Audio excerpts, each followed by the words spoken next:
Bismillahirrahmanirrahim. Assalamualaikum warahmatullahi wabarakatuh. Perkenalkan, nama saya Luis Agung Warsito, NIM saya 05502146.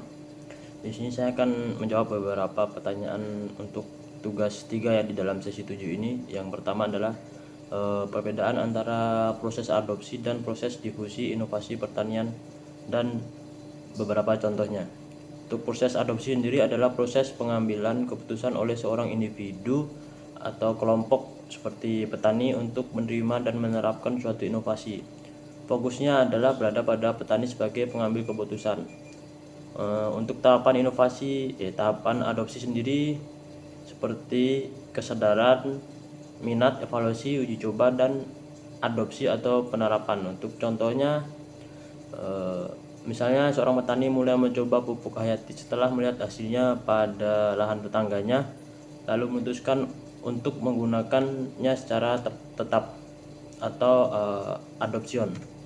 Untuk proses difusi sendiri, difusi inovasi adalah proses penyebaran sebuah inovasi dari suatu sumber seperti lembaga penelitian, penyuluh, petani, dan petani pelopor kepada individu lain melalui berbagai saluran komunikasi dalam jangka waktu tertentu. Untuk proses difusi adalah pergerakan inovasi dalam masyarakat,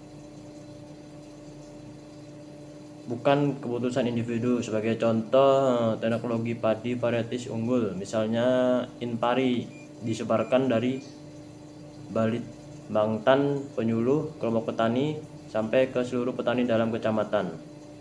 Untuk ringkasnya ada dalam tabel di PDF. Untuk pertanyaan nomor 2, upaya penyuluh untuk mempercepat proses difusi inovasi. Sebagai penyuluh berperan penting dalam mempercepat penyebaran inovasi melalui berbagai strategi berikut. Yang pertama, demonstrasi dan percontohan, seperti mengadakan demonstration plot atau demo plot agar petani melihat bukti nyata dan memberikan contoh praktik langsung. Untuk yang kedua, pemanfaatan media penyuluhan seperti video, poster, modul atau radio atau medsos. Untuk yang ketiga, menggunakan petani pelopor untuk melatih petani maju sebagai agen penyebaran inovasi. Efektif karena petani lebih percaya pada sesama petani. Untuk yang selanjutnya adalah membangun komunikasi yang intensif seperti diskusi kelompok atau layanan konsultasi pertanian. Yang selanjutnya adalah melibatkan kelompok petani, menjadikan kelompok tani sebagai wahana belajar bersama dan memperkuat interaksi antar anggotanya. Yang selanjutnya adalah menyesuaikan inovasi dengan kondisi lokal dan mendampingi proses adopsi, seperti membimbing petani dari tahap trial hingga penerapan tetap.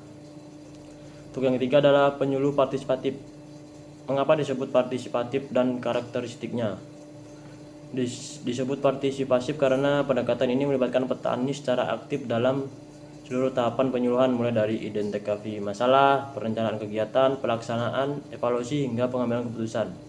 Petani bukan objek tetapi subjek penyuluhan. Untuk karakteristik penyuluhan petani, untuk karakteristik penyuluhan partisipatif, yang pertama adalah berorientasi pada kebutuhan lokal, peran aktif petani. Yang ketiga, belajar dari pengalaman, dan selanjutnya pendampingan bukan menggurui, dan mengutamakan pemberdayaan, menghargai pengetahuan lokal, dan bersifat kolaboratif. Untuk yang selanjutnya, nomor 4 adalah perbandingan pendekatan laku atau latihan dan kunjungan dan penyuluhan partisipatif. Untuk beberapa aspek dan sistem laku dan penyuluhan partisipatif akan saya sampaikan di jawaban di dalam file PDF agar lebih jelasnya. Demikian mungkin yang bisa saya sampaikan. Bila ada kesalahan kata mohon dikoreksi dan mohon bimbingannya. Terima kasih.